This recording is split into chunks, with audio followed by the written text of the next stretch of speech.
The Seneca Falls Historical Society Museum, also known as the Becker Mansion, was built in 1823 as a one-room wooden home. 30 years later, Edward Minders added a second story. The Minders family lived there until 1875, when Mrs. Ellen Partridge purchased the house and began an extensive remodeling, an update that changed this two-story dwelling into the three-story, 23-room home that still stands there today. The mansion was sold to the Becker family in 1890, who lived there for over 70 years, raising 6 children in the house. The Beckers lived there until 1961, when the Historical Society bought the building. The Seneca Falls Historical Society Museum tells the story of the area through thousands of rare and unique documents and artifacts. Entering this late 19th century building feels like stepping back in time, as the entire house is filled with the furniture, artifacts, and decorations of that time period. There have been many reports of paranormal activity in the building over the years, but most of them revolve around 3 spirits: Edward Minders, Mary Merrigan, the live-in cook and nanny of the 6 Becker children, and an Irish girl, a friend of the Becker children, who died of consumption at the age of 15. After a very thorough tour, we set up our equipment and began our investigation. We decided to start in the basement and work our way up. The lone staff member in the building that night also decided to join us down there to observe. While we were all downstairs, a 2-way radio we left in the first-floor office began to make sounds, as if it were being used. What makes this odd is that we all had radios with us downstairs in the basement, but only the radio in the upstairs office went off.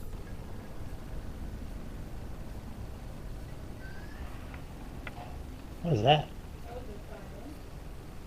you have a radio upstairs? What was that? Did somebody hit their radio? Tim? No. No? Can I have my radio? Alright, well, keep an eye on it. Ask if it was them. That was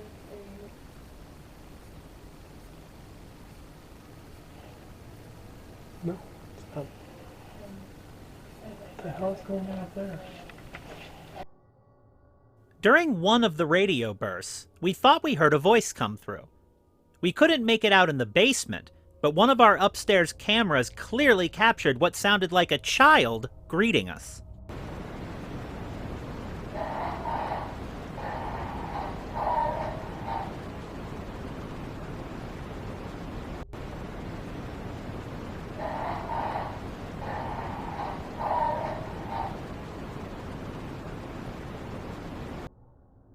In total, the radio went off 6 times before I decided to move upstairs to investigate further.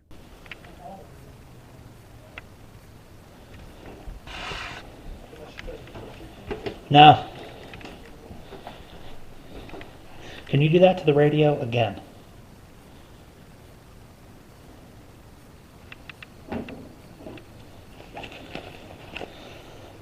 Head back down.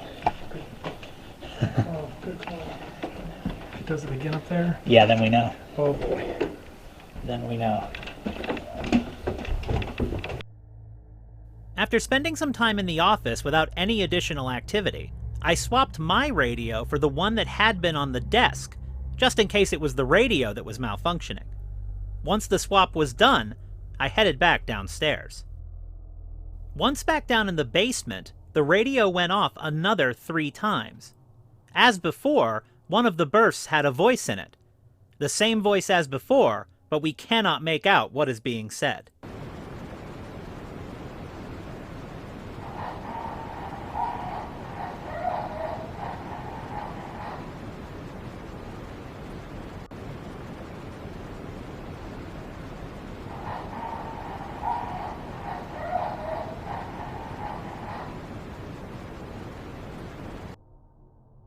In total, the radio in the office went off 9 times over the course of 13 minutes, but not one time while anyone was present in the office.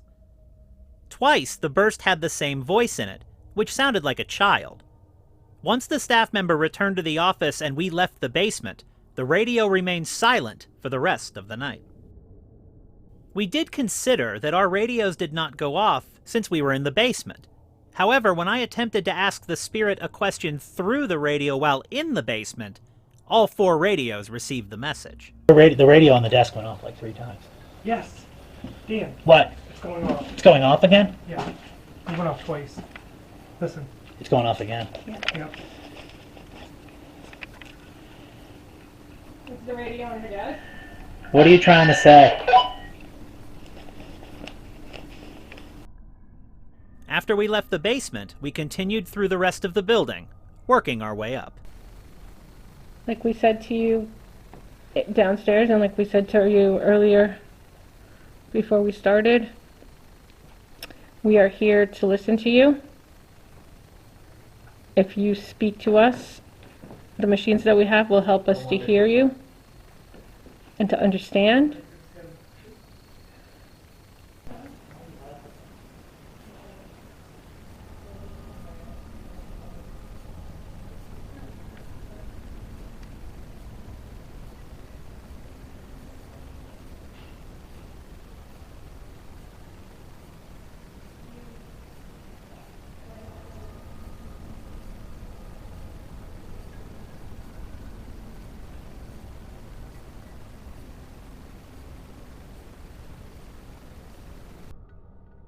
As we worked our way through the house, one of the interesting things that we noticed is that in several EVPs, the spirits seem to be referring to us.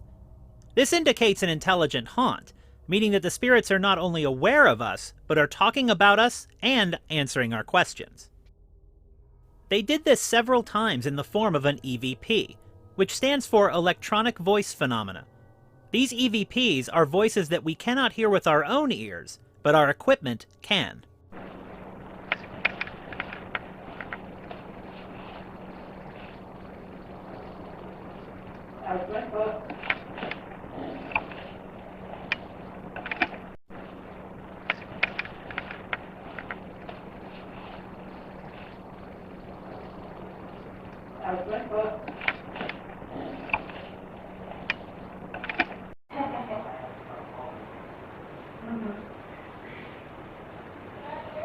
Yeah.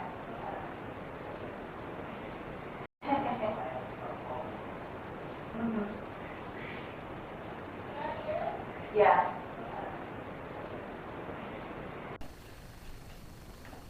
Mr. Becker, are you here?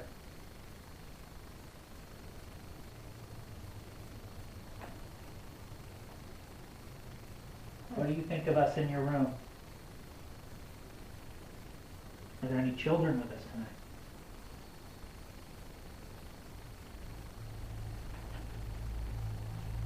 Are there any children here?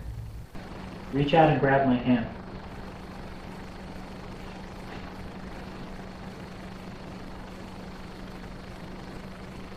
Reach out and grab my hand.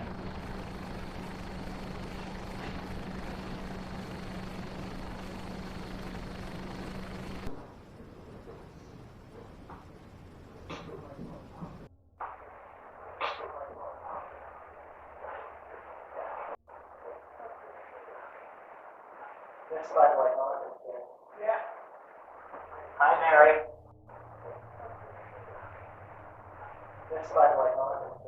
Yeah. Hi, Mary.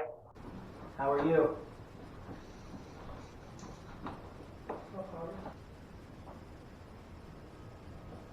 Mary,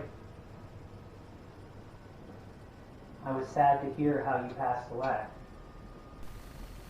Separated from the family and the children you loved. Do you have a message for them?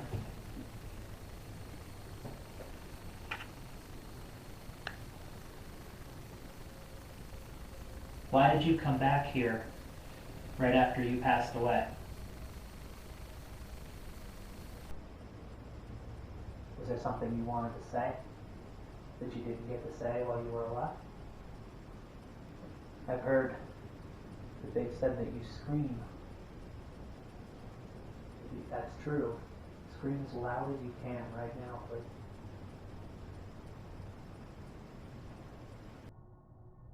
One of the experiments we attempted involved the landings and the main staircase. Built into the floor of each landing is a checkerboard. These were put there so that the Becker children could play checkers as they went up to bed each night. We decided to see if any of them wanted to come and play a game with Emily. Did I do that right? I'm not sure how to play checkers. You're gonna have to show me. If there's anybody here who wants to play. Do they have to move diagonally? I'm not sure. I don't know. I never learned checkers. If you want to show me if you want to move a piece, you're more than happy to learn. On the landing above her, Tim was filming as she attempted to play checkers. There was a lot of activity on the stairs around him as this was going on.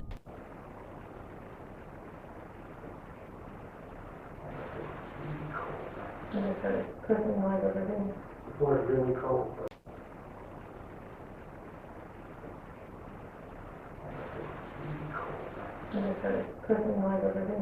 We're really cold.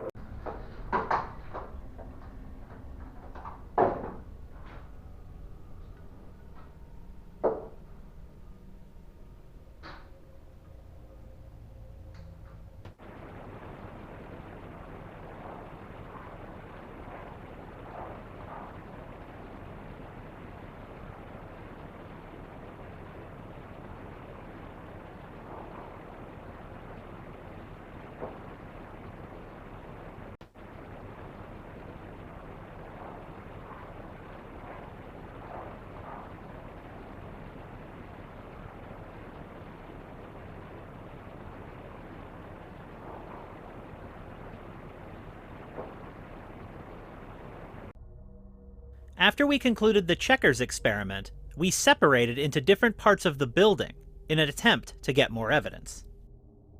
Tim decided to go to the toy room. He spent some time there trying to communicate with the children's spirits in the building. While he was doing this, we captured some of the most spectacular light anomaly activity we have ever seen.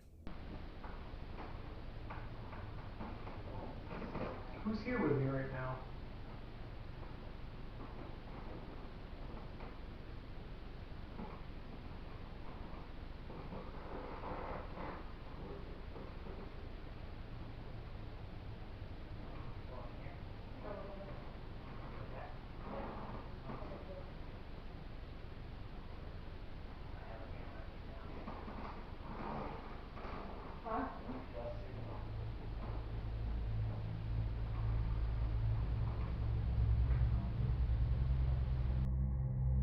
Emily felt drawn to a room with a lot of historical clothing, but there was one item in particular that fascinated her the most: a Revolutionary War uniform of a British officer.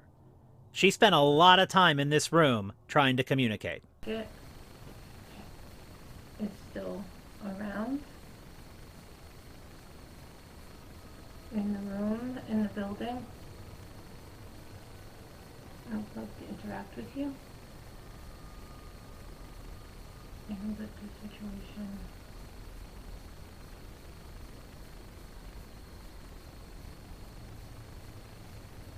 surrounding Captain Riley and his family may not have been the best. It was during this time that her camera caught something incredible. The box that contains the uniform has a clear plastic protector on top of it. While she is in the room, one section of this plastic cover appears to move inward and then pop outward with such a force that you can actually hear it.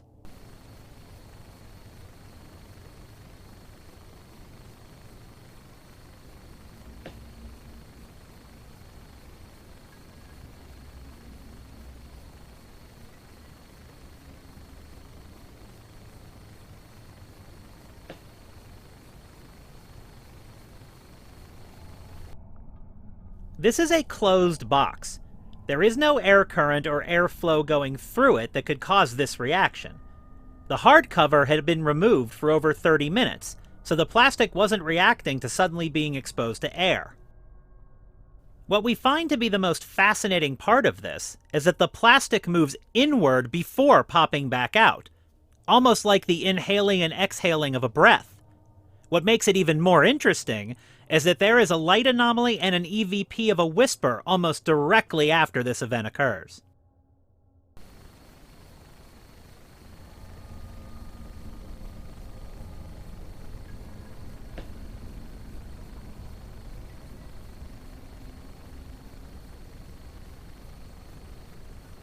Box creaking.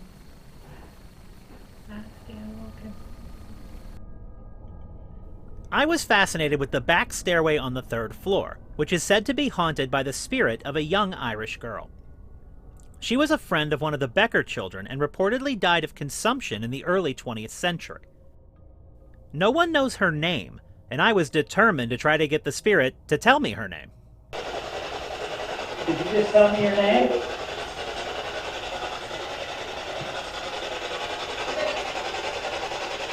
Oh my God.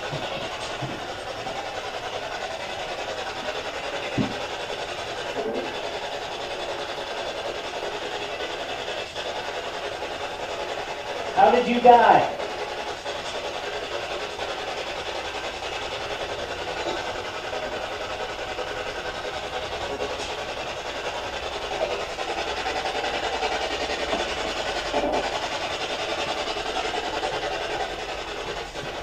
How did you die?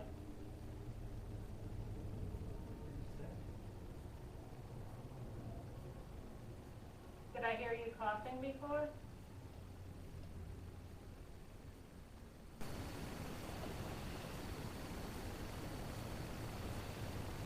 What is your...